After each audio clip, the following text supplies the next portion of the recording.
Hi, this is Kogito, and I'm back with another Through the Ages video. So in the last video, we saw that I didn't have the best start to round 3 of my World Championships this year. I finished 3rd in my first 4-player game, which, it's only one game, but, you know, it's, after a certain point, you know, it's only 2 games, it's only 3 games, the gap starts to become too much to overcome in the World Championship, especially when I'm up against such a strong group of opponents as this one. So, while I wouldn't call this second 4-player game that I'm going to cover in this video a must-win by any means, it is definitely quite an important game already. And if I don't win the game, even if I only come in second, you know, obviously still have chances, but things are going to start becoming more difficult. So, you know, there's 8 total games you play in each World Championship group, and when you're up against strong opponents, each and every one matters quite a lot. So, without further ado, let's take a look. In this game, I'm playing 4th. We can take a quick look at the leaders and wonders. So in Age 3, we have Hollywood and Chaplin Fleming. Might be difficult in a 4-player game, though. We also have 3 lab leaders, Gates, Admire, and Steve Jobs. No spaceflight, but there is both Internet and Manhattan Project to go with them. There's also Empire State Building for Bill Gates. Pierre also pairs well with the Internet. There's also Churchill and Manhattan Project, but no Gandhi, so this might possibly be a war-heavy game. In Age 2, we have some powerful synergies, potentially. Railroad plus James Watt, Ocean Liner Service plus Maria Theresa, Statue of Liberty is also a good wonder. We have Nobel to pair with the lab leaders. We also have Gotti and Darwin potentially for the culture leaders as well. James Cook, but no Suez. In Age 1, we can see the leaders all, you know, I would say they don't necessarily like being elected early or late. It's kind of neutral there. The wonders, though, are pretty good. I would say overall, the set of Age 1 and 2 wonders is above average. Dylan Carter goes first, prioritizes the Stonehenge over Confucius. Piata, on the other hand, does take Confucius as well as the urban growth. Puppy Coast decides to take Sun Tzu plus the Roman roads over Hammurabi. I think that's definitely justifiable. And that leaves me with somewhat of an interesting decision myself, where I think I have more or less 2 major options, which is going Hippocrates plus Hanging Gardens or taking Hammurabi with the Frugality. I think getting at least one of those is much better than just taking yellow cards. So the question is which one to go with, and I think there's definitely arguments to go on both ends. Of the leaders left, I would say Hammurabi is definitely the strongest just in a vacuum, by a significant margin even. So that's a strong argument for Hammurabi. Hippocrates and Hanging Gardens are fine, but they're not super exciting. There are, however, some arguments militating against Hammurabi, the mainly being that I'm playing 4th in a 4-player game, which is always a dangerous position to be in at the best of times. And when you take Hammurabi, that just multiplies that danger even more. It can potentially make it quite difficult to defend yourself in time if your opponents start pushing strength quickly. On the other hand, Hippocrates Hanging Gardens maybe has a less high ceiling than Hammurabi, but is less risky. Hanging Gardens can help you with your strength. Hippocrates is just a generally pretty good leader. In addition, if I don't take the Hanging Gardens, it will be discarded before my turn begins. There is Pyramids in the deck, but Piata maybe is quite likely to take the Pyramids if it's out, which means that probably if I don't take Hanging Gardens, I'll be left with Colosseum, which is maybe as good, about as good a wonder as Hanging Gardens is. So it might just be safer to take Hippocrates Hanging Gardens. Nevertheless, I did actually end up going with Hammurabi, and there's, I think, one major reason for that, and I think that'll make sense if we look at the Age 1 leaders. In fact, one thing you might notice is, first of all, okay, actually, first I'll say this. There are 4 military leaders in Age 1, or that I would consider to be, like, strongly helping you with military in Age 1. Joan of Arc, Genghis Khan, Barbarossa, and Jan Žižka. None of them are in this deck. I think this might be the first game I've ever played where it's like that. At least a 4-player game. I think maybe those are the only leaders that are not in the deck. Maybe there's one more. What that means, though, is with none of those military leaders in the deck, but Nostradamus being in the deck, this might actually be not a super strength-heavy age 1 and early age 2, despite this being a 4-player game. At the very least, if someone does decide to push strength, they won't have a leader really helping them with that strength. Which did make me feel much safer taking Hammurabi, even though I am playing 4th. Now, Pepikos does have Sun Tzu, but Pepikos is also playing 3rd, which is the best of my opponents to have. Sun Tzu is the one playing 3rd. And while there is potentially Caesar coming out that maybe Dylan Carter would take, Caesar would be for 2 civil actions at best, which Hippocrates would be available for 1 civil action. It felt much more likely that Dylan Carter would take Hippocrates, meaning I'm only going to be facing Sun Tzu in terms of age A military leaders. And again, that's a Sun Tzu without a military leader age 1 as payoff. So that combined with the fact that there is Nostradamus in the deck potentially to help me defend earlier made me feel that Hammurabi wasn't that risky, or at least that I should be able to defend myself reasonably well, even with Hammurabi playing 4th. In addition, one thing you might note is that Napoleon is the only military action leader in the deck, meaning that getting a 3rd military action through some other means than your leader is even more important than it is normally, meaning that I think Colosseum is higher value in this deck than it is normally. So for that reason, I actually think Colosseum is pretty substantially better than Hanging Gardens in this particular deck. So even if Piata takes Pyramids and I have Colosseum, I would be fine with that. Age 1 begins. Dylan Carter, even though Caesar is available, chooses Hippocrates for 1 civil action cheaper. I think that's the right choice, and one that I was expecting. Piata takes Pyramids. Unfortunately, Piata is able to take the Pyramids just for 2 civil actions, but that's how it goes sometimes. At least Piata's that costs Piata an extra civil action to take. Pepikos elects Sun Tzu, decides to take the Engineering Genius for 2 civil actions, which I think is justifiable cost because it will guarantee Pepikos can finish Roman roads next turn. However, Pepikos then makes an interesting decision. Instead of building a mine, chooses to increase their population. They could, of course, build the mine this turn and then finish Roman roads next turn with the Engineering Genius. So this is basically just costing them at least 1 rock in exchange for having open population. To be sure, open population is nice in case development of religion or development of warfare comes out. On the other hand, if Pepikos, for example, finishes the Roman roads next turn, then that means not building the mine this turn will actually cost Pepikos 2 rocks, which is the same amount of rocks that development of warfare would be, and only 1 rock less than Pepikos would save with development of religion. And of course, those developments might not even come out on Pepikos' turn. Even though Pepikos is playing after Confucius, Pepikos can expect at least 2 developments to be revealed. There's still obviously a chance that 1 or both of those won't be revealed. So I think maybe not building the mine was a mistake here.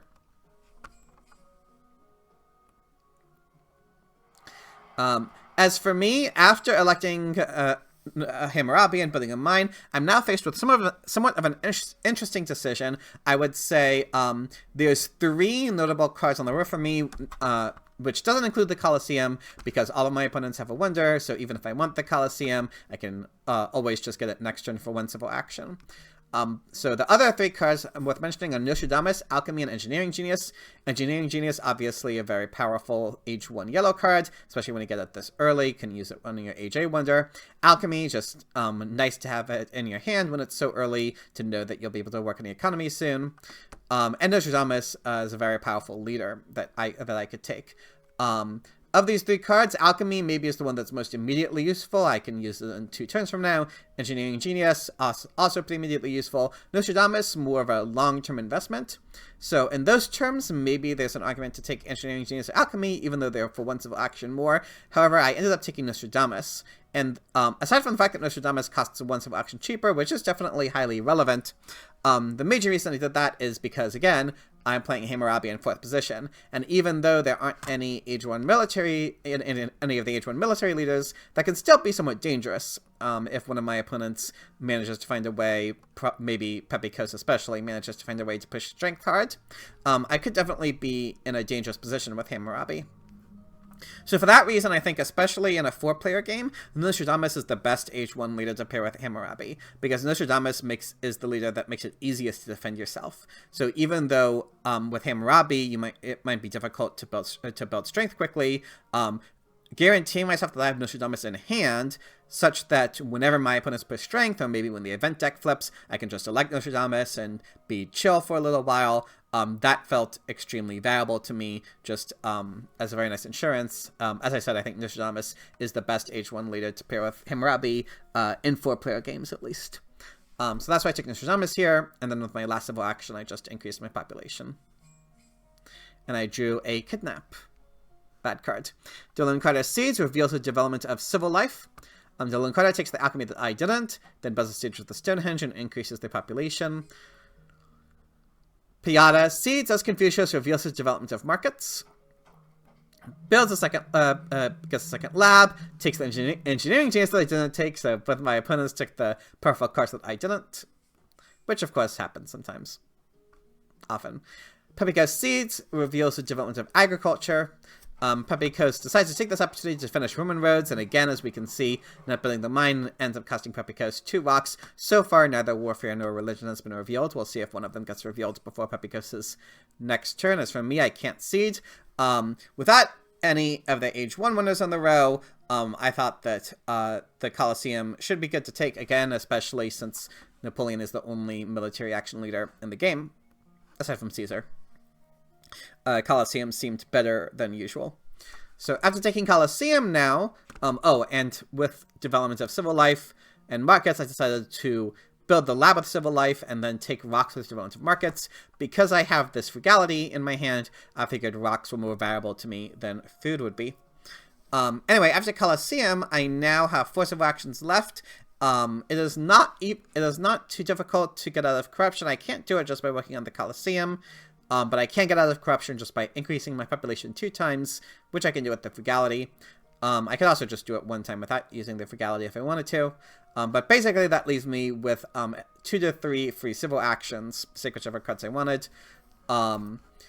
Which basically just means taking one of these cards. I can't take these. There's no real reason to take these for 3 civil actions. So it pretty much comes down to, I think, 2 cards that I would want to take, which is this Alchemy or the Swordsman. And there's certainly an argument for each. Alchemy, again, is just a nice card to have as a way to develop your civilization early. And Swordsman, obviously, having military techs in your hand can be quite important. In the end, I decided to go with the Alchemy for the simple reason that I think that I have Nostradamus. Nostradamus makes it a lot less critical to have those early military techs. You can kind of wait on them to see what happens and still be relatively safe, at least for a little while. In addition, the fact that Pepikos has Sun Tzu is an important factor. You want to copy the Sun Tzu tactic if you can. And so for that reason, when Sun Tzu is in the game, Knights becomes even more valuable because having a copy of Knights lets you copy an upgraded Sun Tzu tactic. Which give me less of an incentive to take the Swordsman for 2 civil actions. The Alchemy I will be able to play next turn. Now, it is a little disappointing to use development of civil life to build a lab while taking Alchemy. It means basically that I don't have the opportunity to build an Alchemy directly next turn, meaning that this civil action I say from development of civil life maybe is wasted a little bit. However, I still felt that it was important to do, because only by building a lab this turn can I guarantee I have 4 science next turn to be able to play the Alchemy anyway. And then with my last 2 civil actions, again, I can increase my population 2 times. I draw Pestilence. Dylan Carter seeds. Dylan Carter does not seed, instead increases the population. Decides to take Leonardo as their replacement leader, already having Alchemy in hand. That does make sense. Saladin would have been a powerful leader too, obviously. Maybe if Dylan Carter took Saladin, they should have elected Saladin this turn even.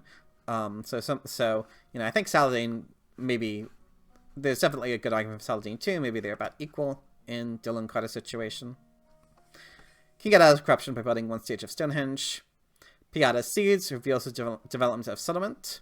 And now we can see that Pepikos increasing the population instead of building a mine did not end up working out. Development of Civil Life was revealed first anyway. That would have given Pepicus a free population, and neither Religion nor Warfare was revealed. So Pepicus punished pretty severely for not building that mine on turn 2. Anyway, Piata is able to finish the pyramids this turn with the Engineering Genius, and can build a warrior to get out of corruption, and then takes that Saladin. So far, 3 out of 4 players have taken an H1 leader for 2 civil actions. Pepicus Seeds finally reveals that Development of Warfare. Pepicus then finally builds that 3rd mine, takes the Swordsman for 1 civil action, and also takes a Patriotism. Chooses to spend a civil action on this when they could have increased the population instead. It looks like to be a sign that Pepicus is planning on pushing strength pretty hard. On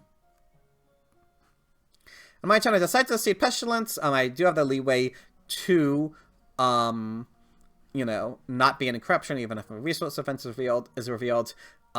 I should be able to pretty easily keep an open worker for the Pestilence, and having knowledge of it means I can play around it, whereas my opponents might not. I also have the extra Happy Face from Colosseum to make the Pestilence easier to handle. I reveal the Development of Crafts, so I can upgrade one of my mines, and I can even upgrade the second one this turn. However, doing that would create a bit of a problem. If I upgraded the second lab this turn, then I would only have 5 rocks next turn, meaning I would be 1 rock short of finishing the Colosseum. And I thought that with the event deck flipping and with my opponents potentially pushing strength soon, I thought that at least having the option to finish Colosseum next turn might be important. There's also another key reason why it might be important to finish the Colosseum next turn, which is that there's a copy of Great Wall on the row, which I might want to at least have the option of taking. So in order to be able to have that option of taking Great Wall, I do need to, after electing Nostradamus, which I'll talk about in a bit, and taking Code of Laws, which I'll talk about in a bit, but building 1 stage of the Colosseum, I open myself up to potentially next turn build the final 2 stages, and then spend 2 civil actions taking the Great Wall. So that's why I did this instead of upgrading my lab. As for Nostradamus, this turn, I think that's pretty straightforward. The event deck has just flipped. If I don't elect Nostradamus this turn, I will be, I might be weakest. Electing Nostradamus this turn, at least for the next turn cycle or 2, I won't be weakest. So even though I don't need him to defend, I think he is important for the event deck. And the Code of Laws, you know, after building the stage, I don't want to upgrade my second lab because I want to be able to finish the Colosseum next turn.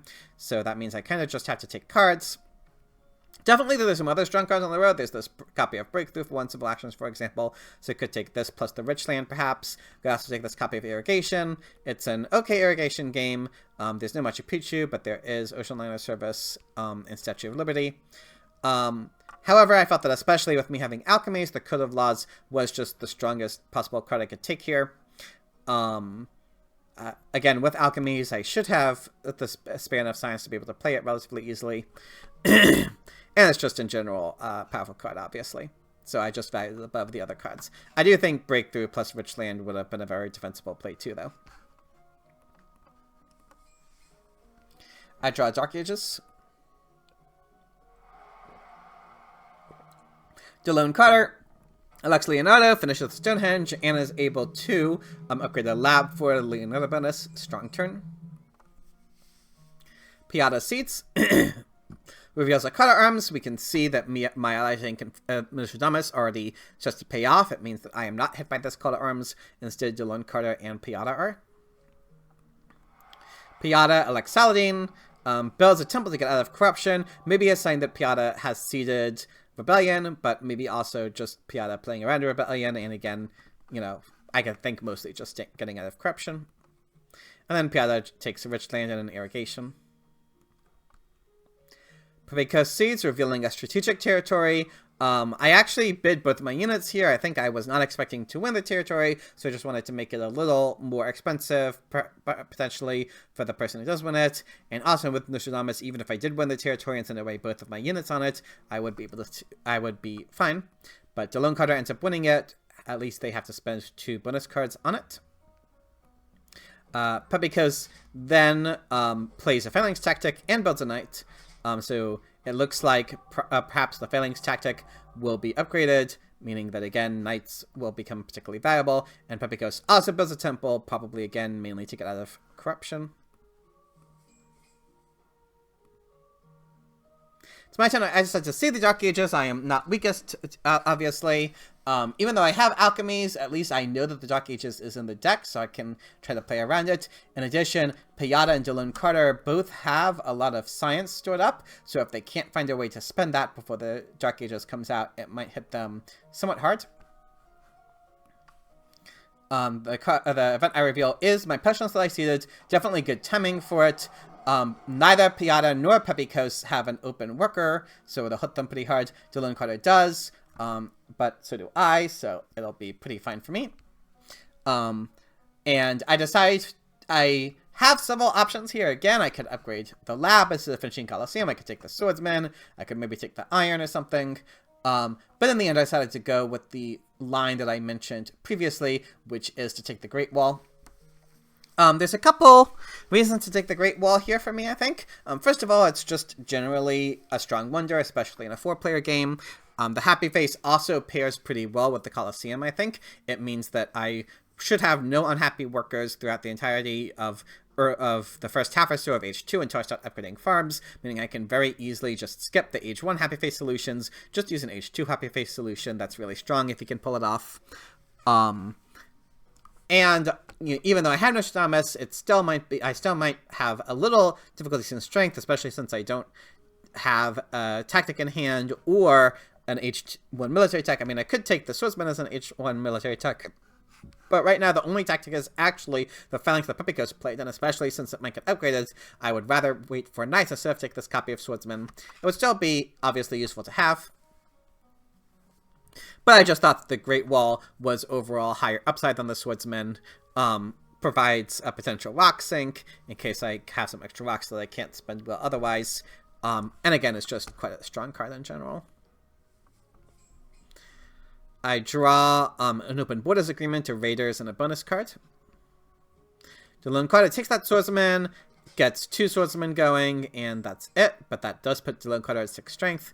Piata also doesn't seed, instead plays a Warfare, and then in order to push strength themselves, as well as taking the Iron and another rich land, and builds a 4th warrior to go up to 5 strength. This also guarantees that they can defend against Pepikos. And then finishes by preemptively playing Iron. Piata, interestingly, decides to take strength from Saladin. Despite that not making Piata, it moves Piata from being the weakest to not the weakest, perhaps an indication that Piata has seeded at least 1 strength event. Pepikos seeds, revealing a Confucius event. Oh, right, I forgot to mention, Piata actually ends up losing a farm to the Pestilence, and Pepikos ends up losing a mine to the Pestilence. So both Piata and Pepikos value the military unit over the economic building, which is notable. Pepikos takes reserves, and another copy of reserves, pops to make up for the mine that they lost, and builds another knight to go up to 10 strength. Definitely a civil action heavy play though. It's my turn. Even though I'm Nostradamus, I am weakest. Raiders might be a risky card to have in the deck. And I have another good play I can do with my political action, which is to offer this Open Borders Agreement. This is particularly nice to offer this turn because Pepikos push up to 10 strength, meaning that with the 4th military action I get from the Open Borders Agreement, I am guaranteed to defend against Pepikos because of the 1 bonus card I already have in hand. So I think that was what tipped me over the edge into feeling this guarantees me I can defend Pepikos, so that's why I want to offer the Open Borders Agreement. Because of that, I did not want to offer it to Pepikos. I wouldn't have wanted to do it anyway, so it was just a question of offering it to Dylan Carter or Piata, and again, that was a pretty straightforward decision because Piata already has their 3rd military action, whereas Dylan Carter doesn't, so the Open Borders Agreement would help Dylan Carter add a lot more. Now, sometimes when you offer the Open Borders Agreement to someone with 3 military actions, they don't accept it because they feel it would benefit you more than it benefits them. That kind of depends on the player and I guess whether it's a 3 or 4 player game. However, because I myself already have my 3rd military action, I felt that it was extremely likely that Piata would accept, viewing it as roughly helping us out an equal amount. And indeed, Piata does accept it, thankfully for me. As for my turn, after increasing my population, I don't have knowledge of this event deck, so I didn't know if there's necessarily a rats in there. But now, this turn was a little bit tricky for me because almost none of these cards on the row I actually wanted. The only yellow card is the Richland. Other than that, there's kind of a bunch of techs that I don't want. I mean, I do have the Alchemies, but I also have the Code of Laws I'm going to want to spend science on. There's going to be a lot of cards later I want to spend science on too. I don't have a military tech yet. I'm going to need to save up science for government forms, stuff like that. So for those reasons, and also the fact that none of these yellow cards would be particularly useful to me, maybe the cartography, although I'm not sure if I had, I think I might not have had knowledge of any colonies in the deck, but like even if I did have knowledge of that, you know, despite the alchemies, my science might be a little pressed since I already have the Code of Laws. So I just felt that I didn't really want any of these techs, meaning I need to find other ways to spend my civil actions. And the ways I find to spend them is increasing my population, upgrading my second lab, and then just building one siege with the Great Wall. Prioritizing this instead of, for example, building my third warrior. Probably because, I mean, I don't need the third warrior. Third warrior actually would make no difference. I would still be weakest after my turn. And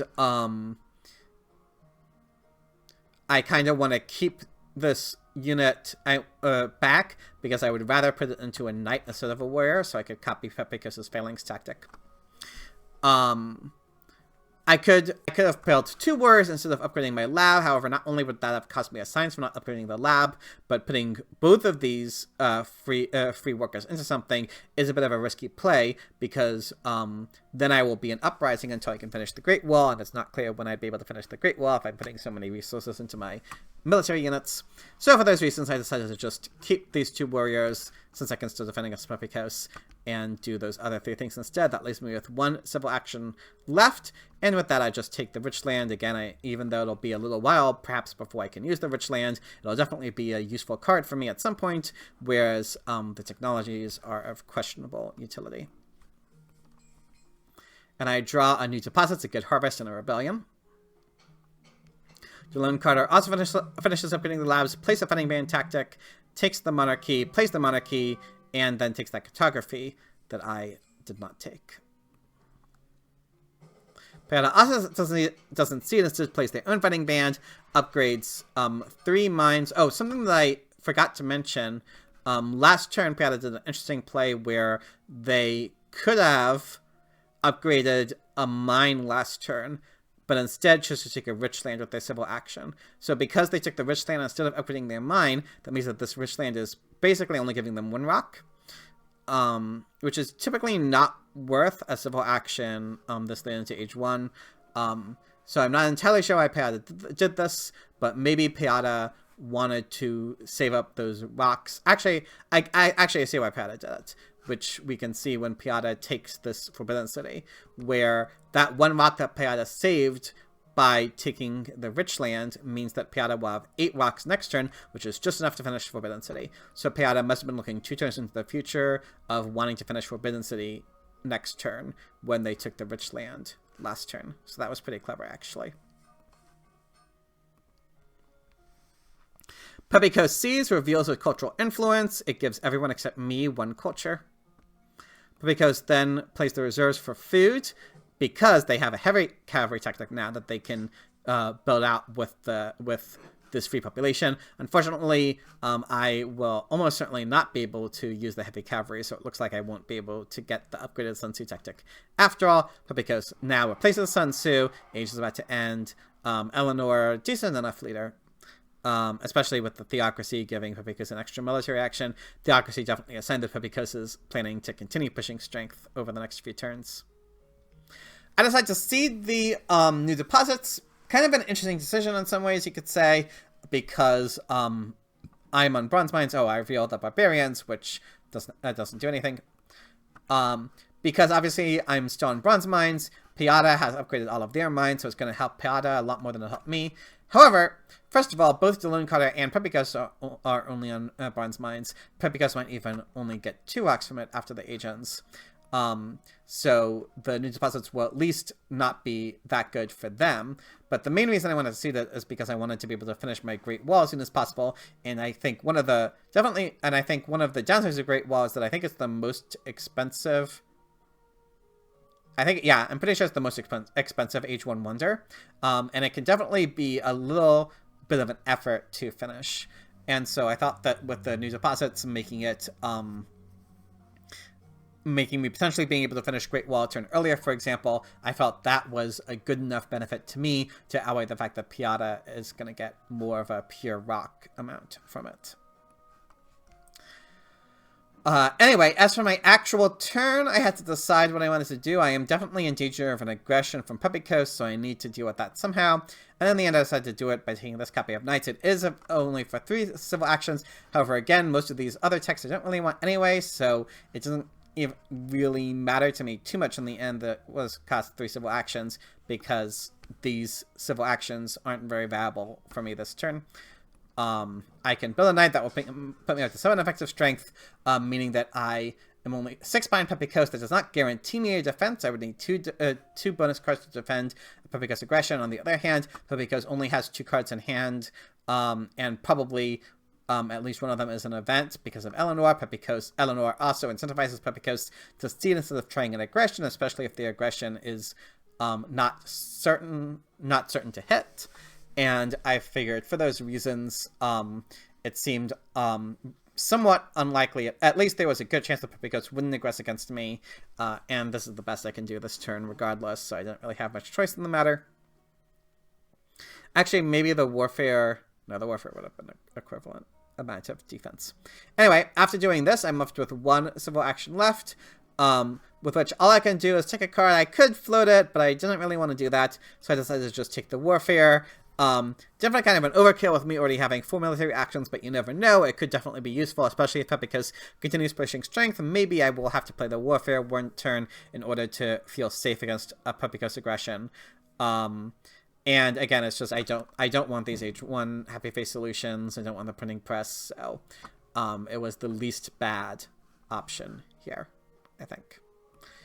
I discard the Kidnap, and I draw a Knowledge of the Agents of Vast Territory and my own Phalanx, so at least that will save me a military action. I won't have to copy Puppy Coast's 1. The Lone Carter Seeds reveals my new deposits immediately. This is pretty good timing for me. It means that none of my opponents have an opportunity to increase their rock production before it's revealed.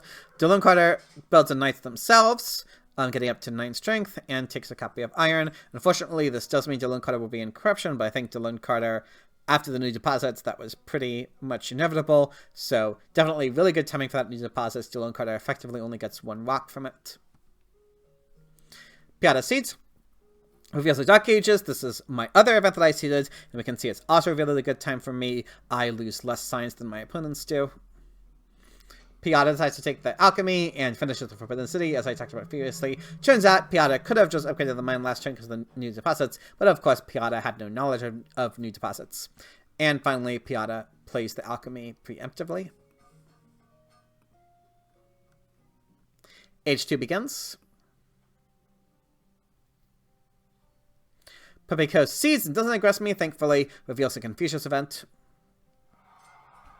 Puppy Coast then does a Theocracy Revolution. I guess Puppy Coast just didn't like any of these cards on the row, which is understandable. However, this revolution does, of course, mean that Puppy Coast will be in corruption, though it looks like Puppy Coast would probably have been, and doesn't really have a good way to get out of corruption anyway. Maybe take Iron. No, even upgrading a mine to Iron wouldn't have gotten Puppy Coast out of corruption. Puppy Coast could have upgraded 2 farms to irrigations to get out of corruption. That was a potential option. But I do understand where Puppy Coast valued the Theocracy instead.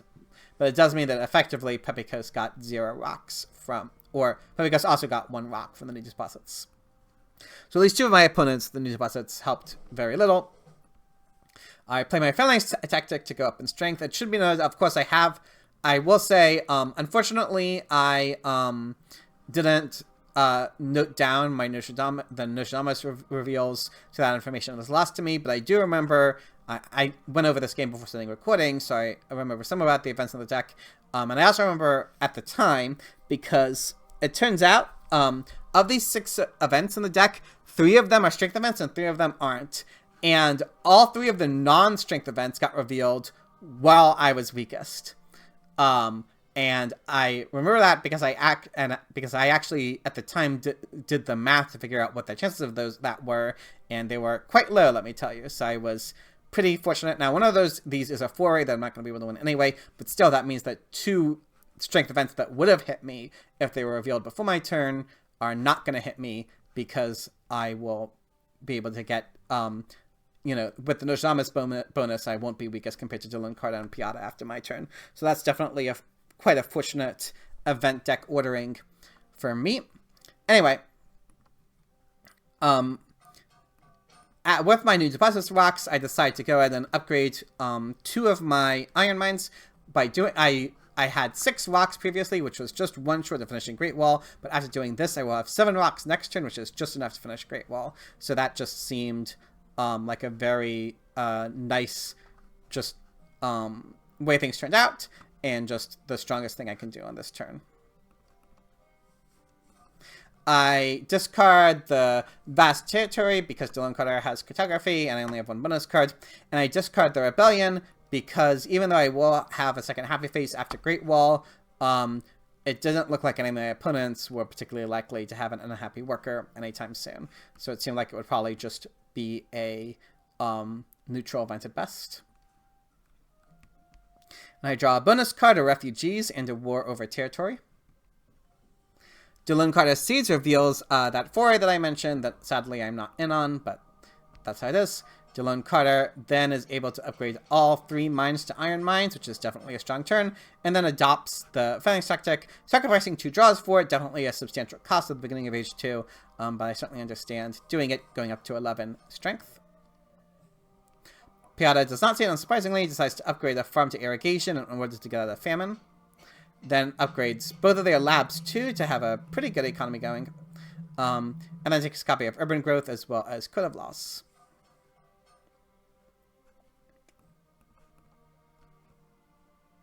But because Seeds reveals the Uncertain Borders, one of the strength events that I was lucky did not hit me. Instead it has Piata, but because takes and elects Nobel to get even stronger, and then upgrades, and then actually doesn't upgrade an irrigation, builds an irrigation directly to start getting some more food income going. Bit of a late irrigation, but when you're getting 3 farms total, it's fine. So I definitely understand this play. It's my turn. I see the Knowledge of the Ancients. It's a neutral to positive event for me, revealing the other strength event, the Crusades, that again, I'm lucky does not hit me.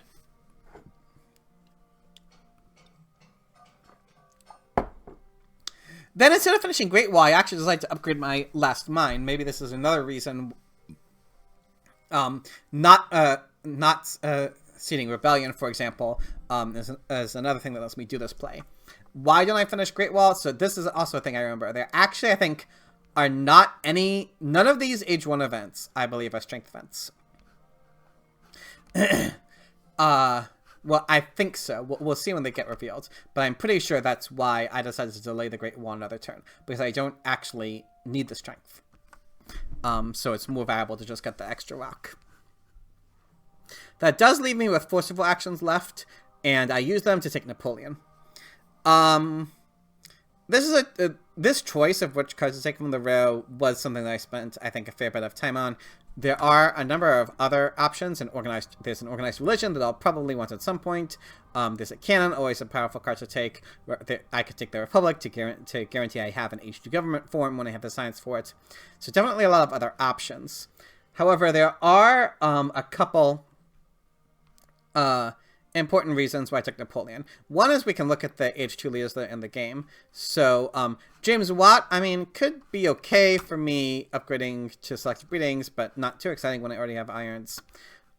James Cook, probably going to be a bad leader for me. Gotti doesn't seem like he'll be good. I'm probably not going to have the free population to make Gotti strong. So that kind of just leaves Darwin, Napoleon, and Maria. Darwin could definitely be an okay leader for me. However, it's not totally clear. I would need the team. I would pretty much need the team sports, and I guess I wouldn't. I guess organized religion would be fine too. But you know, even though it'd be fine, you know, it'd probably only give me 2 culture plus, you know, a little civil action saving. Definitely not bad, but not super exciting. Maria Theresa also would probably be fine, especially if especially if I get farm upgrades going early enough with her. But that's also kind of needs things to line up right. It's not clear when Maria will be out, and also obviously Jolene Carter and Piata will both be competing for those leaders, and that's the other reason I want to take Napoleon. Not just as I said previously, there actually aren't that many options for me to get a good H2 leader in this game, is also the fact that Napoleon looked to be potentially really strong, specifically for Jolene Carter, if Jolene Carter got him, because Napoleon would give Jolene Carter a 4 strength boost. Then Jolene Carter could, for example, also build a knight to go up to 17 strength, maybe play cartography to go up to 18 strength. That was starting to look quite scary to me. Even Nostradamus facing Dan Pipicus' 16 strength was already pretty scary. Another player gets that strong, things can start looking pretty dangerous. And so taking Napoleon, I think not only is he a good leader for me, and he definitely is a good leader for me, this also felt like an important denial against Jolene Carter in particular. Piata, obviously, Piata could use Napoleon too, less helpful for them right now because they're only on infantry. So yeah, I think those were the major reasons why I took Napoleon. Then with my last civil action, I could have taken that copy of Organized Religion, but I decided to just build a second step of the Great Wall. I will not actually need a Happy Face building for a while yet, after I got the second Happy Face from Great Wall, so I figured that I didn't need this copy. I could wait for the second copy, or ideally Team Sports, especially with Pierre. I value Team Sports above Organized Religion, so I was kind of hoping I might get that instead. I decided to just discard the Age 1 events and keep the refugees in the war, especially with Napoleon. The war definitely seemed like a potential thing I could get going later if I get an H2 tactic.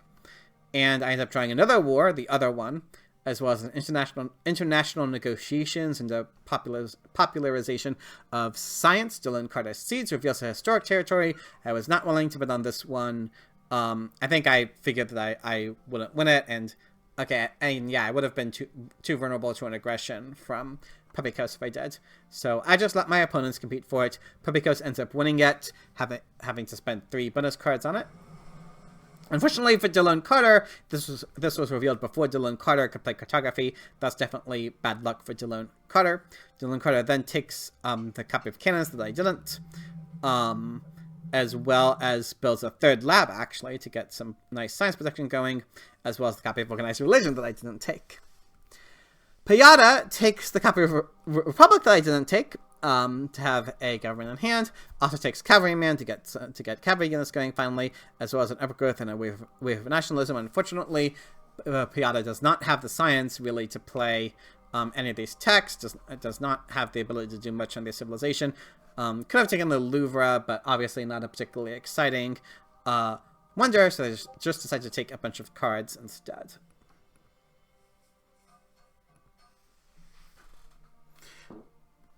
Pepicos now declares a war over technology on Piata. Oh yeah, another benefit of taking Napoleon I forgot is that, obviously Pepicos is looking threatening, and Nostradamus does not help you defend against a war, whereas Napoleon obviously does. So I think probably if I didn't take Napoleon, there was a strong chance Pepicos would have warred me instead. So that's another nice benefit to taking Napoleon here. Anyway, Pepicos is able to get up to 17 strength, and then takes a coal to recover their currently very bad rock production situation, and then upgrades a second farm. I decided to cede my refugees. I felt that with Napoleon, there was at least a pretty decent chance I would be able to win the refugees. I revealed wealthy territory. This is certainly fortunate timing for me. Piata and Pepicos. Piata is not willing to bid on it. Pepicos is only willing to bid the 1 free warrior they have on it.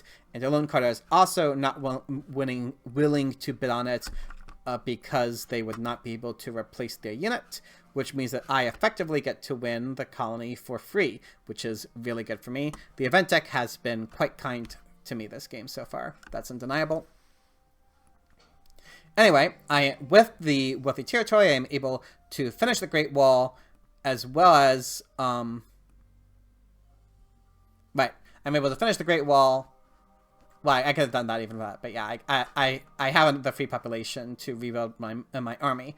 After finishing the Great Wall, the question is, what other cards do I take? And, well, you can see what I did, but there's definitely a number of interesting options here. I think aside from the Kanmon, which I'll talk about in a bit, Cannon is always a very important card to take when it's available to you, especially for one civil action. Selective Breeding, I will need relatively soon. There's the Organized Religion mentioned earlier, maybe the Architecture, Rifleman, even for 3 civil actions, is always something that needs to be considered. So a number of strong options here. But I decided next turn I will have 12 Science. Dark Age is already out, obviously, meaning I will definitely have just enough Science to play the Kanmon next turn. So I just thought it was important to get that in hand and guarantee it to myself. Now, it is true that Puppy Coast and Delone Carter both have governments already, and Piata already has Republic in hand. So maybe there was a good chance that the Kanmon would wheel around to me next turn, and I'd be able to get it for 1 civil action. However, you can never know that for sure. Maybe one of my opponents will still value it, especially maybe Pepikos might decide that the Kanmon is better than the Theocracy now, for example. Or maybe if instead took, for instance, Selective Breeding, Cannon, and Journalism, if I took Selective Breeding, Cannon, and Journalism, then I would take so many cards from the row, there might be a risk that the Kanmon could actually be discarded before my next turn. Maybe that's unlikely, but I think it was possible, and I just thought that it was way too important a card for me to risk, and I really wanted to guarantee it having in my hand for next turn, which in that case meant that I had to choose between either taking the Cannon or the Selective Breeding, and since I'm planning on playing the Kanmon next turn, I won't actually have enough Science to play the Selective Breeding until at least the following turn, if not later. In addition, Pepikos and Piata both have irrigations going, meaning it's unlikely that either would take the Selective Breeding, so the second copy of Selective Breeding should be pretty easy for me to obtain. Whereas the Cannon, I thought, would be a much more highly contested card, which is why, in the end, I chose to take the Cannon. Now, I will say one thing I didn't consider about this play is that the Selective Breeding is actually extremely good for Delone Carter, because right now Delone Carter is having some corruption issues. They don't have any free population, and they're in corruption. The Selective Breeding is, I'm not sure if it's the only card that could get them out of corruption nicely, but it's almost certainly the best card to get them out of corruption nicely. And so I think leaving the Selective Breeding on 1 civil action for Delone Carter maybe it's good enough for Delone Carter. That would have been justified for me to take this copy of Selective Breeding and, maybe over the Cannon, or maybe, like I said previously, I could take this and the Cannon and maybe like the Journalism or something, and expect the Kanmon to wheel around to me, or maybe I could even just float a civil action and take Cannon and Selective Breeding. It's hard to say, though. Usually you don't want to do a play to mess with one of your opponents in a 4-player game because you have 3 opponents. But in this case, Selective Breeding is obviously a good card for me too. So maybe that, balances against it and makes it such that, like, the fact that the Selective Breeding is so good for Delone Carter kind of tips the scales into meaning the Selective Breeding would be right. I'm not entirely sure, honestly. As for the cards I discard, I really wanted to keep both wars. I didn't know which one might be useful. I felt that one of them I could definitely end up doing a war with Napoleon. So I discarded instead the popularization of science, which was looking like a best in neutral event for me, and my Age 1 bonus card. I drew 2 packs of Promise of Military Protection and a Scientific Cooperation, as well as a Vast Territory. Delone Carter Seeds. It reveals a rat. This is a pretty unfortunate event for me because it obviously cost me from being able to increase my population next turn. Delone Carter, on their turn, takes Selective Breeding and then upgrades both farms. As I said, that's definitely the best possible way they could have to get out of corruption. And then with their last civil action, just plays the Cannon preemptively. Piata plays the Wave for Nationalism. This copy of Rifleman is definitely useful for Piata because it means they can upgrade all 4 of their warriors to Riflemen to exactly tie Pepikos in strength and not lose any science. And they finish by taking a copy of Patriotism. Unfortunately, their hand is full, meaning that Piata does have to float their last civil action. So yeah, the war is a tie. Pepikos then cedes, revealing my knowledge of the ancients, which, as I said, is a neutral to slightly positive event for me. Pepikos then is able to upgrade 1 coal mine, and then takes a copy of Frugality. As for me, I decided to offer a pact that didn't want to see the vast territory against cartography and international negotiations. You know, kind of a mediocre event. I mean, obviously more culture with Nostradamus, but I decided that the science benefit from the scientific cooperation was just a lot better than that. The question was who to offer it to, but this was actually also a relatively easy decision. Dylan Carter has 6 to 7 science production, thanks to the 3rd lab. Pepikos has 5 science production right now, thanks to Nobel. Even when Roman Roads goes away, there's a good chance Pepikos will upgrade some scientific methods to get even more science production going, whereas Piata only has 4 science production, just the same as me, and does not have a clear route to getting more. In addition, Piata will presumably want to play the Republic, which will be a lot of a science sink for them and cost them a lot of science. For those reasons, there was maybe a chance Piata would reject the pact, but I still felt the pact would probably be beneficial for Piata in the long run, with us having the same amount of science production, and also me spending a lot of science in Kanman. So I thought that they were still, more likely than not, Piata would accept the pact, and indeed Piata did. This does mean that I want to play 2 techs this turn to make sure that Piata isn't able to play Republic on their turn. Thankfully, this isn't too hard. Because after electing, I elect Napoleon this turn so that I can be 1 strength ahead of Dylan Carter on Dylan Carter's turn. And this I think must be a strength event. So I wanted to make sure that I was not weakest during Dylan Carter's turn at least. We can see that the fact that I didn't take elective reading last turn, not a big deal, because the second copy is actually available for 1 civil action on me this turn, so definitely want to play it, especially since, again, I want to not let Piata play the Republic this turn. I can upgrade 2 farms. This seemed like quite a very strong turn for me. Kanman plus selective reading. That leaves me with 2 civil actions left. Again, there are several potential options here. Maybe the strategy, although I already have 6 military actions, actually. So the strategy definitely not nearly as good as it usually is. There are some other options, too. I could take the Breakthrough, for example. That would be a nice yellow card, especially with the Scientific Cooperation Pact. If there's an upgrade, you know, maybe less useful, not clear how it would be used. In the end, though, I decided to take the Cavalryman and the Organized Religion. Again, the Organized Religion, especially now that I have some food upgrades going, and especially once the age ends, the Organized Religion will be an important card for me. I could try to wait for Team Sports instead, especially with Pierre in the game, but the Team Sports might be a contested card. At least the Organized Religion is available for me right now.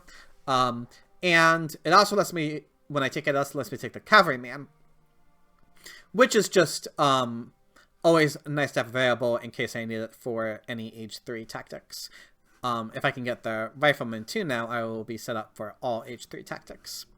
So even though I think the Breakthrough would also be a very good card, and it would definitely be a justifiable card to take, I think these are also strong.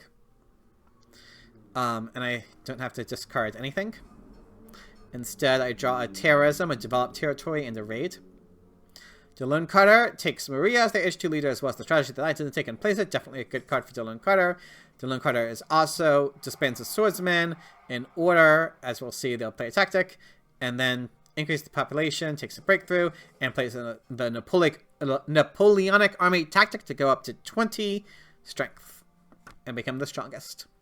Piata sees, and we can see that I did have knowledge of this due to Nostradamus, and it is the Reign of Terror. So unfortunately, Dylan Carter didn't seed, so I end up getting hit by the Reign of Terror. It happens. Piata plays the Code of Laws, plays Cavalryman, destroys the temple in order to build a Cavalryman to go up to 20 strength. Then takes Gotti as their replacement leader. Gotti right now is kind of only giving them 1 science, though. Might be hard for Gotti to give them more. Again, this is why I didn't want to be stuck with Gotti myself, because I felt Gotti wouldn't be that good for me. Piata then ends up takes the revolutionary idea and the journalism. Journalism might be a little optimistic, but it would definitely be very good with Gotti. Maybe Piata would be able to find an opportunity to use it. And the revolutionary idea, obviously, Piata does have a lot of civil actions with the 2 wonders and the Code of Laws. And the revolutionary idea would be very useful with the Scientific Cooperation Pact. Pepikos Siege reveals a strategic territory. I was not willing to bid on it. I think mainly I felt that I was not going to be able to win it, and I didn't want to tip my hand to my opponents as to how many bonus cards I might have. So I just passed. Delone Carter ends up winning it, unsurprisingly, for just 1 swordsman and 2 age 1 bonus cards. That's quite strong. Pepikos now plays the swordsman, takes cannon and the efficient upgrade for the coal mine, and then upgrades the last forum, as well as upgrading their warrior to go up to 18 strength, tying with Piata. I don't seed because I'm weakest, and I did have knowledge of this event, so I think it's probably a strength event, but we'll see soon. I am, however, more than happy to take this copy of Rifleman. Very strong card to have. Oh yeah, I lost my one of my warriors to the Reign of Terror. Not too significant cost, because I will be able to replace it this turn, and again, I can even build a Rifleman directly, although I have enough military actions that being able to build the Rifleman directly not really important. But anyway, I definitely wanted the Rifleman. A very strong card, especially in my position. I can get 2 Riflemen to go up to 17 strength, not being weakest. That's pretty much all I can do in my civilization, so now I just kind of have to take cards. One option is definitely the Engineering Genius, and I think I did heavily consider this powerful card. However, in the end, I decided against it. It is true that there are still powerful wonders left in the deck. We wrote Ocean Liner Surface, Statue of Liberty. They are quite late, though, but moreover, I just felt that I probably wouldn't have the leeway to build an H2 wonder. It seemed more likely, especially with my yellow bank looking pretty healthy, me needing to build an organized religion, that I probably want to put those rocks into organized religion, into building more military units. And that even with the Engineering Genius, the civil action and rock cost of the wonder seemed maybe not worth it, especially because I should have a fair amount of free population, such that I won't need the advantage of the wonder, which is that it doesn't cost any population. So that's why I decided against the Engineering Genius, and instead taking the reserves as a much more flexible yellow card, as well as the breakthrough that will help me with the pact. I think I discarded the raid. And I draw a Cold War, a raid, and a Politics of Strength. Delone Carter plays the Organized Religion, as well as the Justice System, builds a temple to fix the hyperface situation, and also rebuilds the swordsmen that they spent on the strategic territory, putting them up at 24 strength, making them the strongest now. And I'm weakest, sadly. Piata seeds, and it was an immigration. Okay, so yeah. Anyway, Delone Carter wins this. I guess that's also why Delone Carter built the temple, so that they would be able to win that. Piata decides to take the Ocean Liner Service for a fairly substantial civil action cost. Even it's pretty late. However, Piata only having this 1 unit in farms looks like the Ocean Liner Service will be particularly nice for them. They also play the journalism, probably mainly to get out of their hand, and builds one stage of Ocean Liner Service, and is able to get out of corruption by dissipating a rifleman, putting a cavalryman, and playing Classic Army. Of course, dissipating a rifleman is a pretty substantial cost in rocks, not something you want to do, but it looks pretty necessary. By doing that, Piata is able to get this tactic going and tie Delone Carter in strength.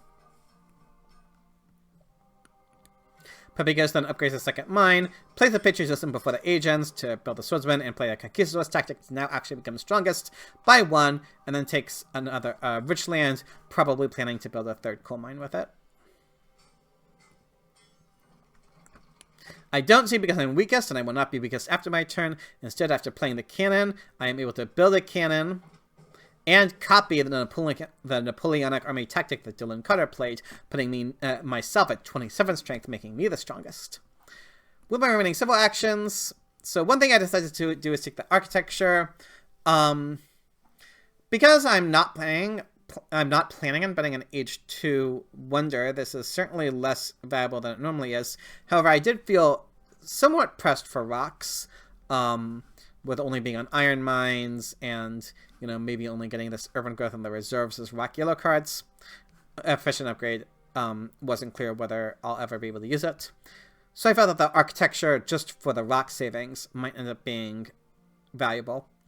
With the Scientific Cooperation Pact going, that also makes it easier to justify paying for the architecture, especially if I decide to, for instance, build a 3rd lab, which is definitely something I was considering long-term, because of the pact and other reasons. at the architecture might end up saving me something like 6 to 8 rocks, which would be quite nice. I decided to also take the urban growth. Again, just, you know, I'll almost certainly be building an organized religion, so the urban growth will help a lot with that. That leaves me with 2 civil actions left, with which I take the frugality and increase in population. Again, I didn't see, it's very possible I won't be upgrading another building again, so the efficient upgrade might be totally useless. So I just take the yellow card that I know I'll be able to use, and then spend my civil actions efficiently. I don't build a unit with this so that I can draw 3 cards. And I draw another war over technology, a bonus card, and an independence declaration. The lone card is Seeds, revealing a freedom of movement. The lone carder, gets a second cannon with the freedom of movement and builds another knights to go up to 29 strength. And the lone carder decides to take the transcontinental railroad wonder, as well as build another swordsman to go up to 38 strength with their 2 tactics, which is definitely quite a lot. And they take an efficient upgrade. And that leaves them with enough rocks to be able to finish the railroad next turn too. Age 3 begins. Piata finishes Ocean Liner service, takes team sports, builds a team sports, going up, getting more strength, fixing their happy faces, and then plays the revolutionary idea. Looks like Piata moved a lab into Cavalryman to help with their strength. Pepigas, interestingly, decides to play this Democracy. Now, it is true that an early Democracy is a very powerful card. However, we can see that over the last few turns, everyone has started pushing strength a lot. Dylan Carter is already up to 38. I'm threatening getting a second army going as well. Piata is threatening getting a second army going. All of Pepigas' opponents are getting a lot of strength going. And so spending all these resources, the civil actions and the science on a Democracy, which does not help with Pepigas' strength at all, might definitely be very risky at this point in the game. Pepigas then also takes a copy of reserves. And we can see Pepigas' turn.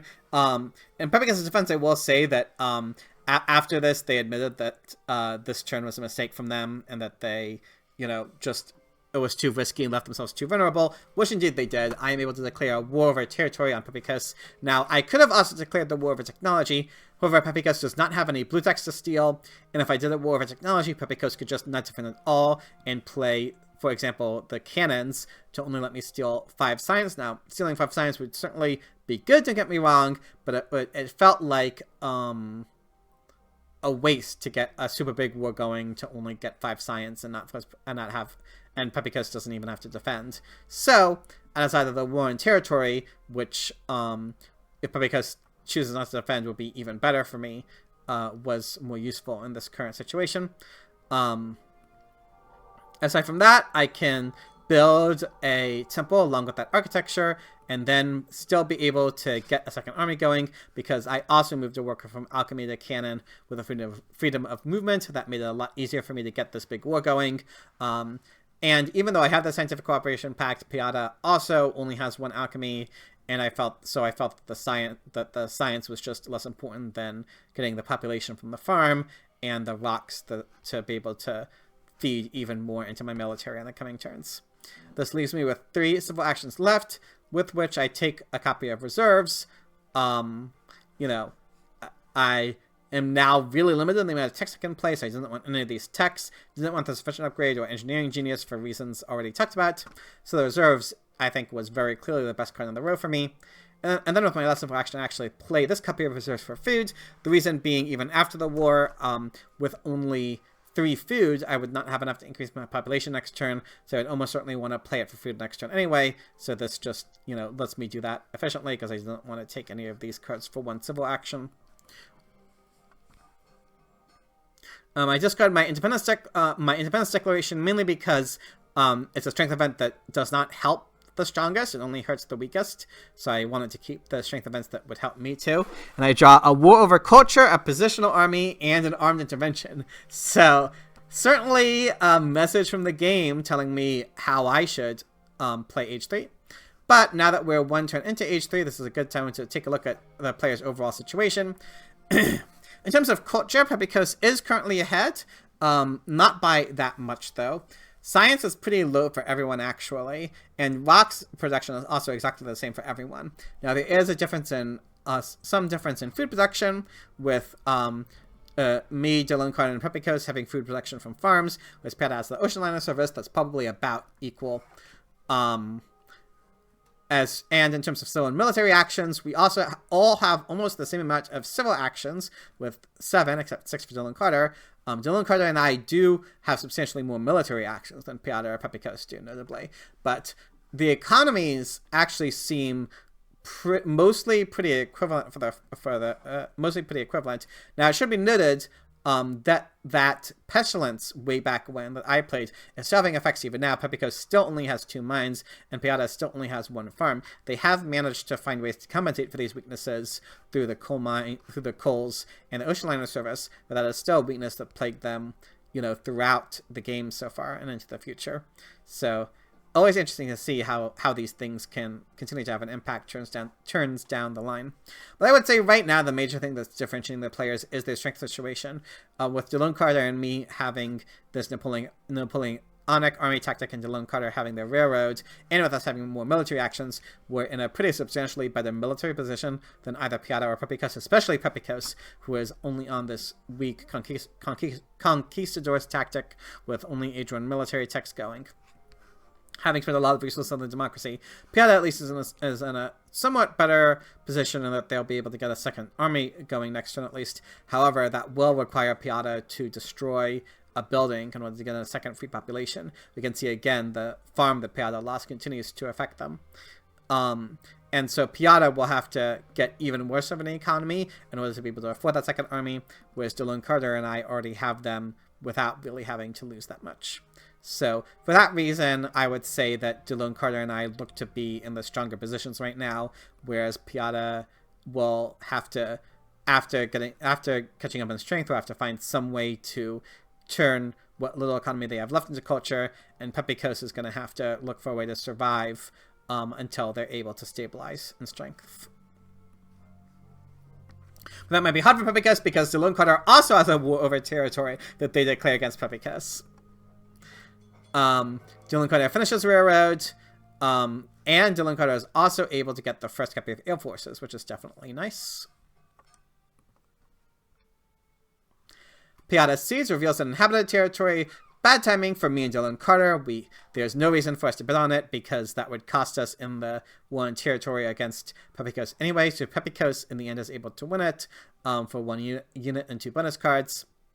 Piotr then plays patriotism to again get the second army attack going. That does, however, require Piotr to destroy a mine, so now Piotr definitely has substantially worse of an economy than either Dylan Carter or me. Piotr then takes an efficient upgrade and a mechanized agriculture. They're going to be in famine this turn, but next turn they'll be able to upgrade to a mechanized agriculture to at least be out of famine. So that'll be nice for them. Pepe Coast does not resign, instead Pepe Coast cedes. Well, okay, I said does not resign. I mean, I say that. Pepe Coast actually mentioned in chat that they decided not to resign because they thought resigning was lame, or something to that effect. I will say, for the record, in my opinion, resigning is not lame. I think it's a totally legitimate game action that has strategic importance. That being said, though, as of course Pepe Coast is right to not resign, and I also think, frankly, while it is true that these 2 wars in territory will be quite bad for Pepe Coast, it would be somewhat of an early resignation. I mean, Pepe Coast is still culture leader. There's even after these wars, I think they still have some chances to win. If, for example, their opponents don't draw more wars. I mean, we know that I've already drawn one, but Pepe Coast doesn't know that. I think there's at least a possible world where Pepe Coast is able to avoid more military attacks for long enough that they can stabilize. So I think it would be an early resignation, although I agree that with these 2 wars, things are looking pretty rough for Pepe Coast now. Anyway, Pepe Coast defends as best they can. They're building 3 cannons, preparing to copy the Napoleonic army tactic next turn, I'm sure. And they just take a modern infantry and an engineering genius. Now, my turn. More something interesting. So I do know what both of these events are. I do know Nostradamus, and I remember them now because I went over the game before recording. But one of them is an economic progress, and one of them is the refugees that I seeded. So that was an interesting choice. I could seed this turn. However, I will actually be able to.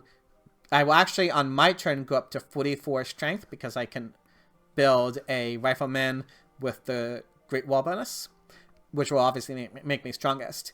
And I figured there's probably a pretty, at least a decent chance that Dylan Cutter will see on their turn. So if the top card of this deck is Refugees, and Dylan Cutter sees on their turn, and then I see it on my turn, and Refugees is revealed, then I will not win it. Dylan Cutter will win it. However, if I get stronger than Dylan Cutter, and Dylan Cutter sees, then obviously I would win the Refugees. So because of that difference, I felt that I didn't want to seed on my turn, especially since I have a pretty good thing I can do instead, which is get an armed intervention again. After the War in Territory, I can play the armed intervention against because to take 7 culture from them. Now, obviously, this is probably the least good Age 3 aggression to have, at least this early into Age 3.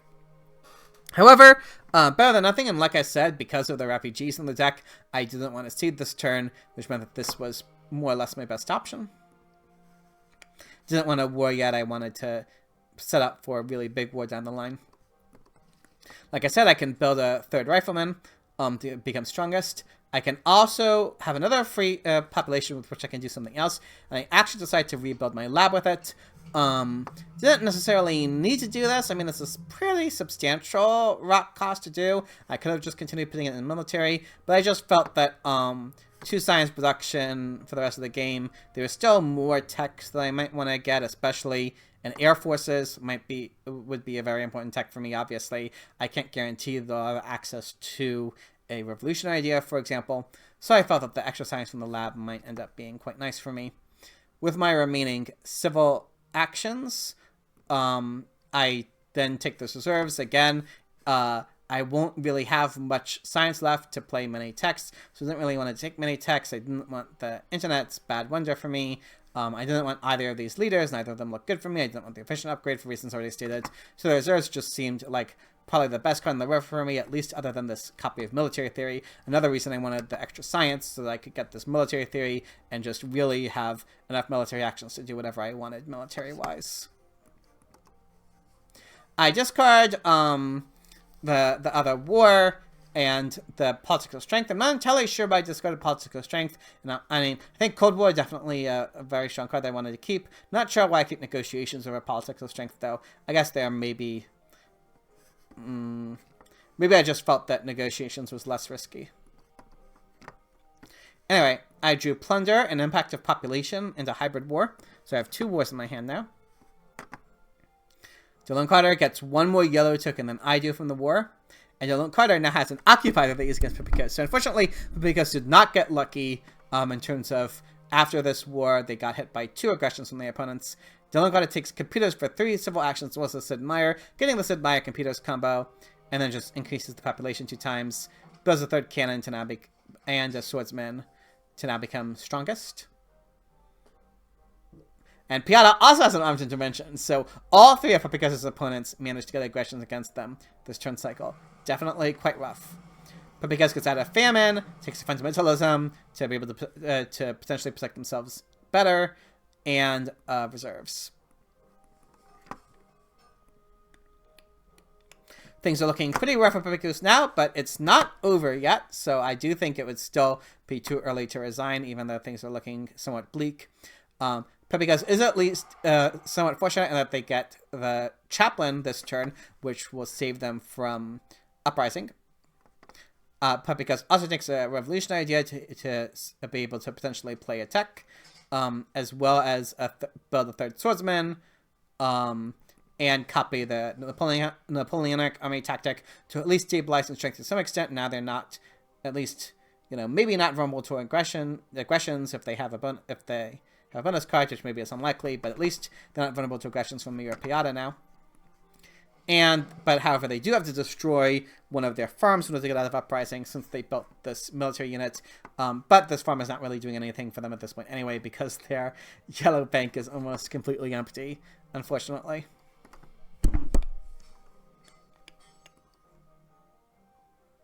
I decided to seed the Cold War,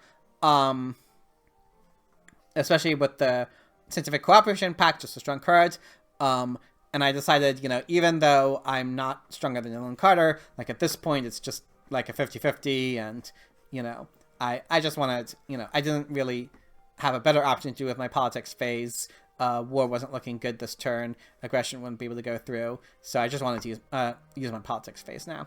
But I did look out. Again, the event deck has been very kind to me this game. And that is the economic progress that is revealed. So with that, I am now able to build riflemen and cannons, and by disbanding my knights and playing reserves, I can build another cannon and play my positional army tactic, which puts me all the way up to 64 strength, which is a very high number, obviously. So I'm just, again, preparing for war. That is my number one. I have 2 wars in hands right now. This is my path towards victory, if there is one. This does mean I will only draw 1 card this turn, but with 2 wars in my hands already, that's kind of all I really wanted. I do take the revolutionary idea to be able to support playing both military theory and air forces potentially. And with my remaining 2 civil actions, I just take the urban growth. It wasn't clear whether or not I would necessarily be able to use it, but it just seemed like, with me not wanting any of the techs, the efficient upgrade, it seemed much more likely to be useful than the efficient upgrade would. I discard my Age 2 war. If I'm warring again, it would definitely be an Age 3 war. And I draw a raid. And now Dylan Carter seeds and reveals the refugees. So again, I won the 50-50. I am strongest when refugees comes out. Definitely very nice for me. Dylan Carter increased the population 2 times, then placed Admire. Then is able to play the engineering while upgrading the computers, or actually building the computers directly to now get some Sid Meier culture going, which is definitely pretty good. It looks like Dylan Carter will soon be able to get substantially more culture than me, and especially than Piata. Piata does a fundamentalism revolution. As well as builds 2 units. So Piata's just laser focused on getting strength now. Strength is probably a big war's, at least one big war is probably Piata's only chance to fight for first in this game. Pabikos takes the first copy of Pro Sports, definitely a very helpful card for them, as well as movies with Chaplin. Optimistic, but, you know, Pabikos kind of has to play towards the outs at this point. And they build Pro Sports. And at this point, I have somewhat of an interesting decision, which is, what do I want to do? Do I want to, for example, seed, since I'm strongest? I can see that international negotiations. Do I want to do an aggression? That's another option. However, at the end of the day, I decided to do a war. And I decided to war against Pabikos. And there's a simple reason for that. I was worried that one of my opponents would war Pabikos first. Despite Pabikos' efforts, Pabikos still is not really in a position to defend very well against pretty much anyone who might want to war Pabikos at this point. And so essentially what I was worried about was that one or even both of my opponents could war Pabikos, and Pabikos would not resign, and they would get a lot of culture from Pabikos, and then even if I warred Pabikos later, Pabikos would have run out of culture from my opponent's wars, and my opponents would get a lot more culture from their wars and win because of that. Now, obviously, if I do war Pabikos, there's a good chance that Pabikos will resign and only get 7 culture from the war. However, I wasn't sure if Pabikos would resign or not. Again, Pabikos did say in chat that they thought resigning was lame. Now, that doesn't necessarily mean they won't resign, of course, but it did mean that the potential for Pabikos not to resign and just kind of let people beat up on them and get big wars against them was at least in my mind. And that's why I decided to war Pabikos. I figured it was kind of a win-win for me in some respects, because if Puppy Coast doesn't resign, I'll get a lot of culture from them. And if Puppy Coast does resign, then at least I won't have to worry about my opponents warring them and getting a lot of culture from them. So that was kind of my thought process. I also had to choose whether I want to do the hybrid war or the war over culture. The reason to do the hybrid war is because if we expect Puppy Coast to resign, then it'll give me the same amount of culture as the war over culture. And the war over culture, if I play it later, will give me obviously an extra 10 culture swing that the hybrid war wouldn't. However, the hybrid war would be pretty inconvenient for me on this turn. As you can see, it would leave me with an unhappy worker that I'd have to make up somehow. I could do that by, you know, destroying, by just spending a knight, for example, but it was not something that I necessarily wanted to deal with. I also felt that saving the hybrid war might be helpful if I would have played against one of my Dylan Carter or Piata later, that the disruptive value of the hybrid war might end up being extremely valuable. So, for those reasons, I decided to play the regular war over culture against Puppy Coast this turn. I can play the military theory, take reserves again. I didn't want a native text. It's the only card on the row really that I wanted. And I can put a rifleman. Then just play the yellow cards in my hand to be civil action efficient, because again I didn't want any of the other cards in the row. And I decided, in the end, I decided to just take the multimedia. Probably I'm not going to play it, but I felt that of all the cards in the row, it was the one, of all the text in the row, it was the one that I was most likely to potentially play in case, you know, I use up my wars and I end up being able to just build one for 3 culture, for example. The architecture would also make it easier to build a multimedia. I unfortunately do not draw another war. That was another reason I kind of wanted to war this turn. In case I drew another one, I wanted to be able to war three times this game, potentially. But I do draw an Impact of Science, an Impact of Strength, and an Armed Intervention. Impact of Science probably not good for me, especially with Dylan Carter having Sid Meier computers. But Impact of Strength definitely could be a strong impact. Dylan Carter Seeds reveals an autonomous territory,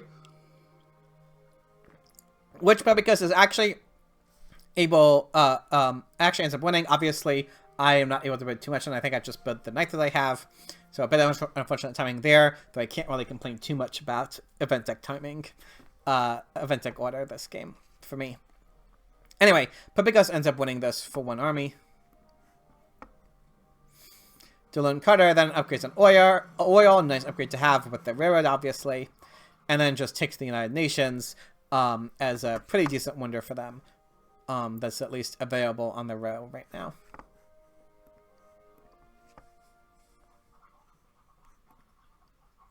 And now Piata actually also declares a war against Puppy Coast. This is the 4th war this game so far. So with these 2 wars against Puppy Coast, it seems much more likely that Puppy Coast will resign. Regardless, though, we can see Piata is able to get 3 armies going to have 69 strength versus my 73. Nice.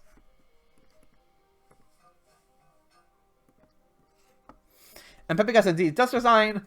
Dylan Carter mentions in the chat, obviously Puppy Coast did win the autonomous territory right before resigning. But in fairness, the autonomous territory was revealed before Piata declared the war, so it's very possible Puppy Coast was planning on still playing the game through just after my war, and only decided to resign when Piata warred them as well. But anyway, like I said, even though I obviously would have preferred for Puppy Coast not to resign, and let me have more culture, I wasn't too sad to see those results, because it at least means that I don't have to worry about one of my opponents getting a lot of culture from Puppy Coast instead.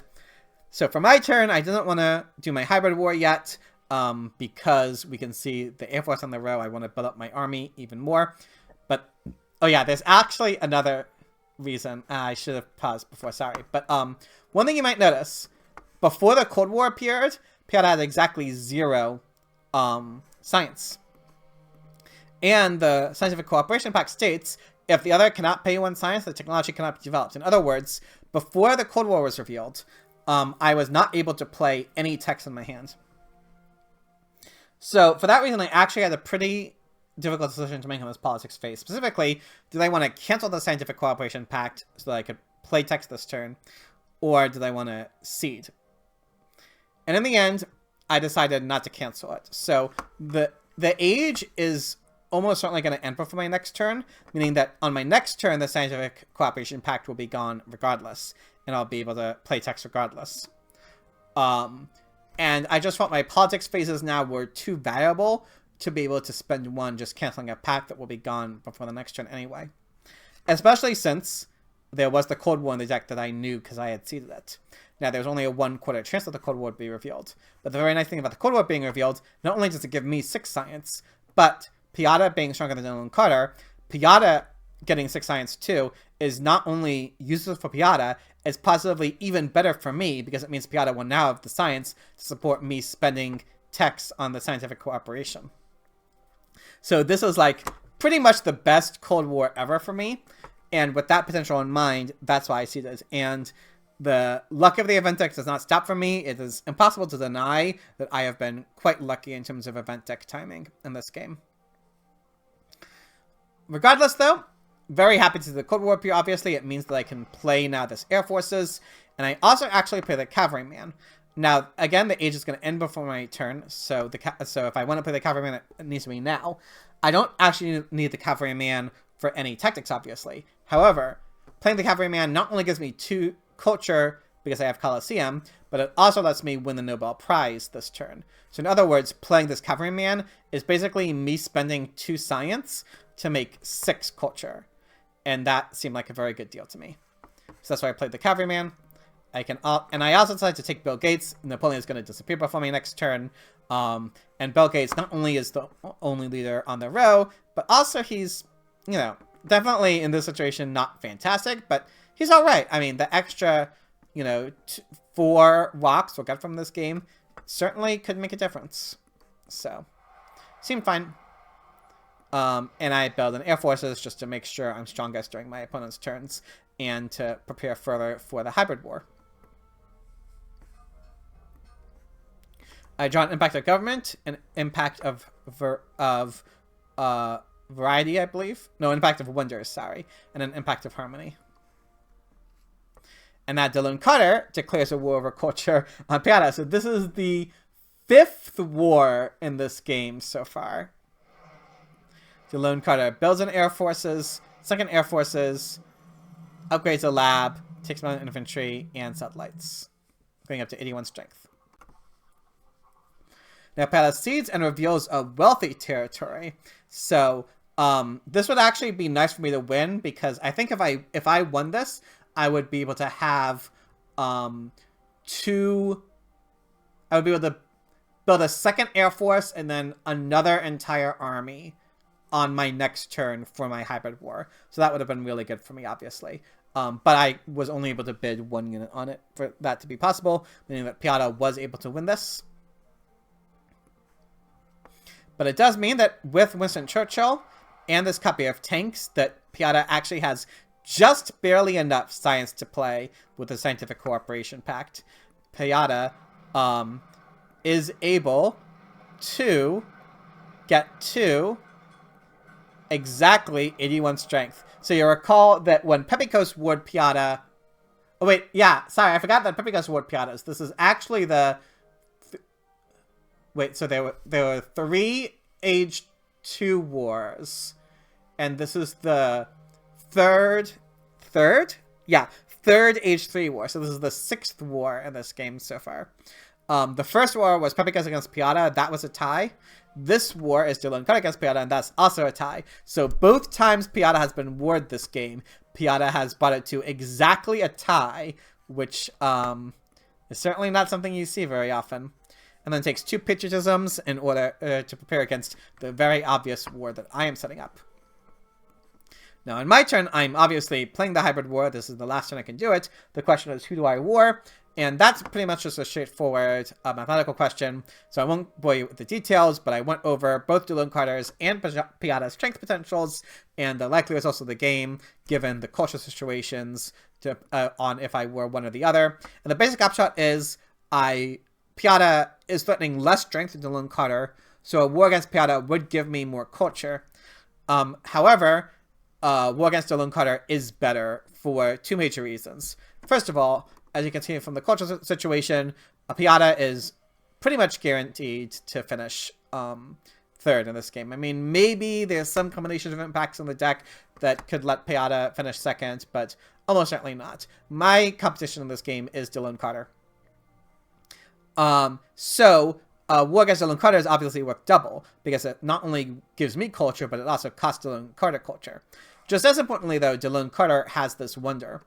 And even though Dylan Carter is actually able to win a war against me if I declare it against Dylan Carter, that would require Dylan Carter to not finish their wonder. Whereas if Dylan Carter finishes their wonder, then they'll be at less of a strength potential even than Piata, I'm pretty sure. Maybe not.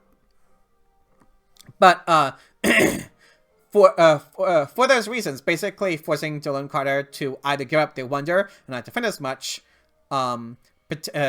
that was decisive in making a war against Dylan Carter better. So that's what I did. The hybrid war might also obviously be annoying for Dylan Carter.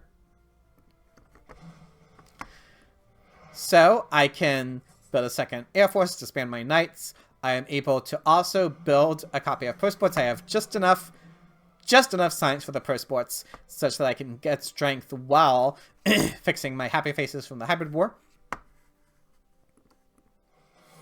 You can see I can destroy a lab to build cannons. I'm unfortunately a little bit short. I think, yeah, basically exactly 5 rocks short of getting another army going. But it is what it is. However, I actually, at this point, was faced with a somewhat interesting decision, which is which of my buildings do I want to destroy? Which of my buildings do I want to destroy for the last unit I want to build? Can't be a happy face building, because then it'd be an uprising. So it has to be one of these. And originally I was planning on it being the mine, I'm pretty sure. But then I realized something. Dylan Carter, like I said, is actually technically able to defend. I am pretty sure Dylan Carter is able to get to exactly 113 strength, exactly. Specifically.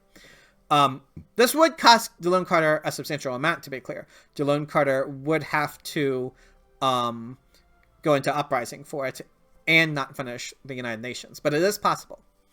And if Dylan Carter did that, then... okay, and the reason I was specifically worried about that is because I have ceded the impact of strength. Normally, Dylan Carter going into uprising and not finishing the United Nations would make even being able to win the war, especially since it's a hybrid war that doesn't give the extra 10-point swing to the victor. Winning the hybrid war is not as valuable, and so finishing the one is more valuable. But if Dylan Carter predicts that I have ceded an impact of strength, and if Dylan Carter sees that if I play my turn in such a way that the game will end with Dylan Carter guaranteed to be strongest, then that might encourage Dylan Carter to win the war. Again, not only because they would win the war against me, but also because they would win the impact of strength against me. And while maybe I can't, while maybe Dylan Carter wouldn't predict the impact of strength in the deck, I think it's definitely a very viable thing to predict. There aren't actually that many impacts that would benefit me to seed. So impact of strength, I feel, is maybe a very reasonable prediction to make of the impact that I seeded. So I wanted to play my turn in a way that I would be able to guarantee myself winning the impact of strength. And in order to do that, basically, I will need to start next turn with 5 rocks, enough to be able to build pro sports or a unit, and not just a knights. And the only way to end this to begin next turn with 5 rocks after building another unit is to destroy my farm for it. So that's what I end up doing. Obviously, this is a pretty substantial cost because it means that if an impact of agriculture is in the deck, then I will lose the extra 4 culture you get from having more production than consumption. So that's definitely a major downside to destroying this farm. But at the end of the day, I thought that guaranteeing myself that I would be able to win the impact of strength was more important.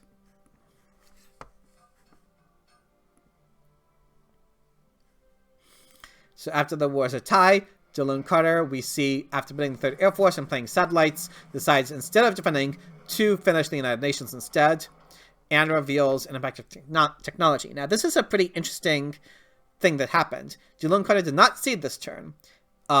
Instead, they chose to reveal the impact of technology with the United Nations, even though neither Piata nor I are going to be able to play a tech this turn and thereby increase our impact of tech value. The only reason Delone Cutter would do that is if the top card of this deck is something bad for Delone Cutter.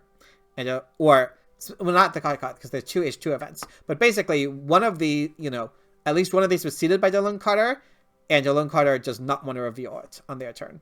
That's the only reason why they would play the turn in this way.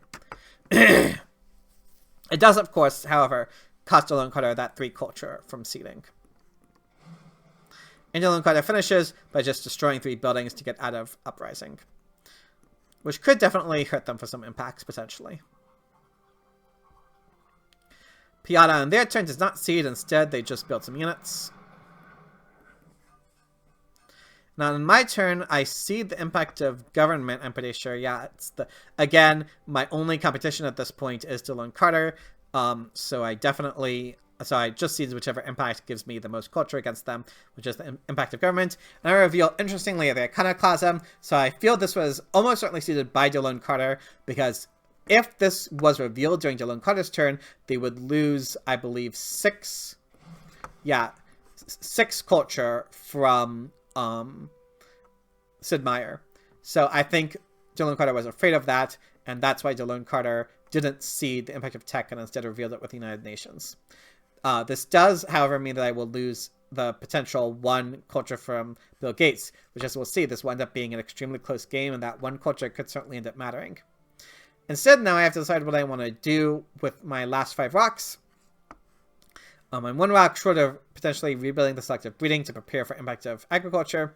So I have to decide which other impact I might want to prepare for. There are definitely a lot of things it could be. It could be an impact of industry, for example, in which case I want to build a 3rd mine.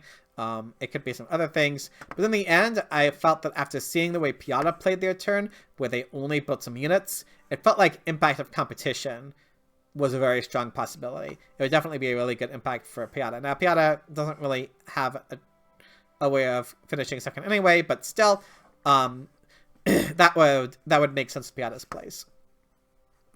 And so because of that possibility, I decided I just wanted to build another Pro Sports that not only prepares me for impact of competition, but also an impact of architecture, which felt like another possibility with Delone Cutter having computers. It's a little hard to predict impacts in this game because Pepikos resigned, and one of these impacts is Pepikos's, so this could kind of be anything. But again, because of Piata's turn, I felt that competition was most likely. Other ones they could prepare for. And that is it. So now before we reveal the final impacts, we can see that Delone Cutter and I have exactly the same amount of culture at 97, with Piata far behind, 44 behind. So this is going to be a real nail-biter. Who is going to win this very important 4-player game? Will it be me? Will I be able to win one of the 4-player games in this group? Or if you recall, Delone Cutter actually won the first 4-player game. So if Delone Cutter finishes first, they will, surprisingly, because they are rated 3rd in terms of Glico, but if Delone Cutter wins both of the 4-player games, they will be in quite a prime position to potentially win this group in an upset. So a very important set of impacts we are seeing right now. The first one is impact of balance, not seeded by me. It is an equal impact from me and Delone Cutter. We're still tied. Second one is my impact of government. This gives me 5 points against Delone Cutter. So now I'm 5 points ahead. Next, impact of colonies. This is a bad one for me.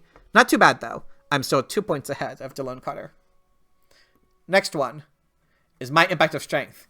Notably, because Pepikos resigned, normally this would give me 5 points against Delone Cutter if this were a 4-player, since it's a 4-player game. But since Pepikos resigned, it's giving the 3-player game culture amounts. So I actually get 7 points of culture against Delone Cutter, which could certainly matter. With 1 impact to go, will Delone Cutter be able to make up 9 points against me? There's the impact of agriculture, but that only gives Delone Cutter 7 points against me, which means I end up just barely finishing first by exactly 2 points. This was a very unique game for me for a number of reasons. I don't think I've ever had a 4-player game with this many wars before. If I can remember correctly, there were 3 H2 wars, and let's see, there were 2 H3 wars against Pepikos that caused Pepikos to resign, There was one between Dylan Carter and Piata, and there was one between me and Dylan Carter. So that's 7 total wars in this game. Not something you see every day.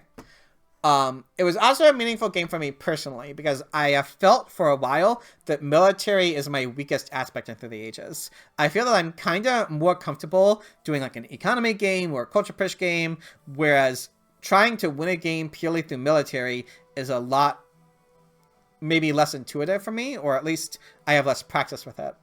So playing a game like this, which was extraordinarily military focused, that I was able to win, even if only barely, where I felt kind of that all the decisions I made contributed to my win. Now, as I've said before, it has to be admitted that I got very fortunate with the event deck ordering in a number of places, whether it be, you know, strength events not being revealed until I was no longer weakest, or especially the Cold War timing.